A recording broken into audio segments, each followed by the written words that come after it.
चलता हूँ negative sentence. तू निगेटिव सेंटेंस के माध्यम से मैं चलता हूँ past indefinite tense. Past indefinite tense, past indefinite tense का निगेटिव सेंटेंस में चल रहा हूँ। इसका स्ट्रक्चर क्या होता है बाबू? तो इसका स्ट्रक्चर निर्माण होता है subject plus did plus not plus V1 plus object या other. Understanding the all students? Yes sir. अब इसके बाद मैं चलता हूँ, आखिर डीड के बाद नोट लगता है अकॉर्डिंग टू द मैथमेटिक्स। जिस प्रकार से 2 प्लस 2 4 होता है, उसी प्रकार से अगर मैं डीड प्लस यहाँ नोट अगर रहता है, डीड प्लस नोट को अगर शॉर्ट फॉर्म में अगर चेंज करते हैं तो शॉर्ट फॉर्म में चेंज करने के बाद यहाँ पर क्या हो जाता है? डिडक्ट होता है। इसका एक और स्ट्रक्चर निर्माण हो जाएगा। इसका एक और स्ट्रक्चर क्या निर्माण होगा? Subject plus deduct plus V1 plus object या अदर। अब मैं चलता हूँ विद्यार्थी, जब यहाँ पर डीड के बाद नोट लग गया था, तो अब मैं डीड के साथ ही जब नोट का प्रयोग कर दिया तो फिर इसके बाद नोट का प्रयोग मैं नहीं कर सकता। अब इसके बाद मैं एग्जाम्पल के माध्यम से आप लोगों को समझाना चाहता हूँ। तो एग्जाम्पल क्या होगा? She did not, she did note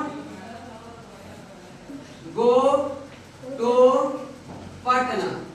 अब मैं चाहता हूँ बाबू, वह पटना नहीं गई थी, ठीक है, या वह पटना नहीं गई। अब इसके बाद में क्या हो गया? अब इसको मैं कैसे पहचानूंगा? सी क्या है? सब्जेक्ट है। सी क्या है? सब्जेक्ट है। अब यहाँ पर इसमें दो को वर्ब आ गया, इसमें 2 को वर्ब आ गया। ये जो हो गया डीड जो हो गया वर्ब का सेकंड फॉर्म हो गया, और यहाँ पर वो जो हो गया वर्ब का फर्स्ट फॉर्म हो गया, और टू पटना हो गया से अदर वर्ब। अब इसमें अब हम कैसे जानेंगे? और नोट जो है जिसको हम निगेटिव वर्ड कहते हैं, जिसको नेगेशन के भी नाम से जाना जाता है। अब इसको मैं कैसे पहचानूंगा कि आखिर डीड भी वर्ब का सेकंड फॉर्म आ गया और यहाँ पर वो भी सेकंड फॉर्म आ गया, तो दोनों में डिफरेंट क्या है? डीड कौन सा वर्ब है और वो कौन सा वर्ब है? ये दोनों में मैं अंतर बताना चाहता हूँ कि डीड भी आखिर वर्ब है तो कौन सा वर्ब है। तो याद रखिएगा बाबू, जिस सेंटेंस में 2 या 2 से अधिक अगर वर्ब फॉर्म रहता है, जिस सेंटेंस में 2 या 2 से अधिक अगर वर्ब रहता है, और वह वर्ब जो क्या चीज को डिनोट करता है? एक्शन को। क्या चीज को डिनोटिंग करता है? एक्शन को। वह वर्ब जो क्या चीज को डिनोटिंग करता है? एक्शन को। इस वर्ब को हम कौन सा वर्ब बोलते हैं बाबू? Main verb. क्या बोलते हैं? Main verb. अब जो सेंटेंस को सब्जेक्ट को जो सहयोग करता है सेंटेंस अपने सेंटेंसों को पूरा करने में, इस सेंटेंस को हम हेल्पिंग वर्ब के नाम से जाना जाता है। हेल्पिंग वर्ब में भी कौन सा वर्ब है ये भी जानता हूँ।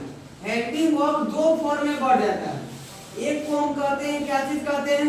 हेल्पिंग वर्ब 2 प्रकार का होता है। एक को हम कहते हैं प्राइमरी हेल्पिंग वर्ब। कौन सा हेल्पिंग वर्ब कहते हैं? प्राइमरी। अब एक को कहते हैं मॉडल ऑक्सिलरी वर्ब या मॉडल हेल्पिंग वर्ब के भी नाम से जाना जाता है।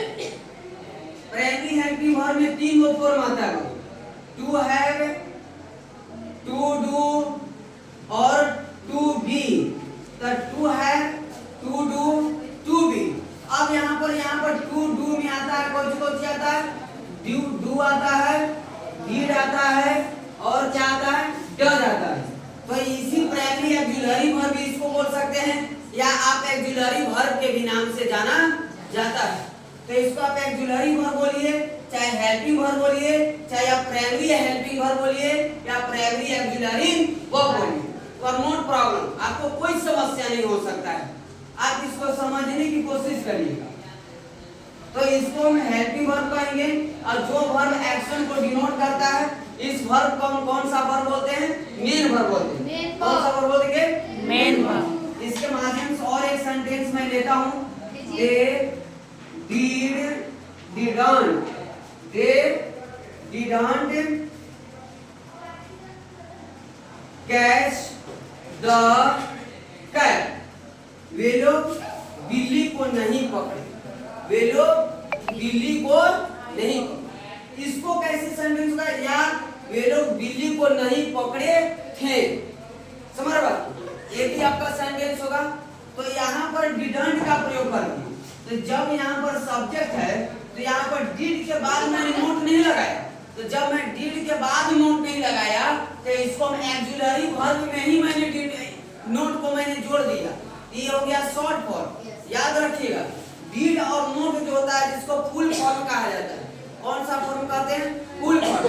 और जो अगर डिड प्लस नोट को जो मैंने डिडंट कर दिया तो इसको हम शॉर्ट फॉर्म कहते हैं। तो शॉर्ट फॉर्म का प्रयोग स्पोकन में प्रयोग करने के लिए किया जाता है। जब अगर आप स्पोकन बोल रहे हैं उस कंडीशन में आप शॉर्ट फॉर्म का प्रयोग करेंगे। तो इसको हम डिडंट को हम कौन सा फॉर्म बोलेंगे? Helping verb. और कैच को हम कौन सा वर्ब बोलेंगे? Main verb. आप वे लोग जो है क्या चीज को नहीं पकड़े हैं? बिल्ली को। यानी द कैट यहाँ पर पहुंच हो गया, ऑब्जेक्ट हो गया। तो जब द कैट यहाँ पर ऑब्जेक्ट हुआ तो व्हाट से क्वेश्चन उठा है। ऑब्जेक्ट को पहचानने के लिए व्हाट से और सब्जेक्ट को पहचानने के लिए हु से किया जाता है। Understanding the all students? Yes, sir. Yes Yes, I Stop. understand.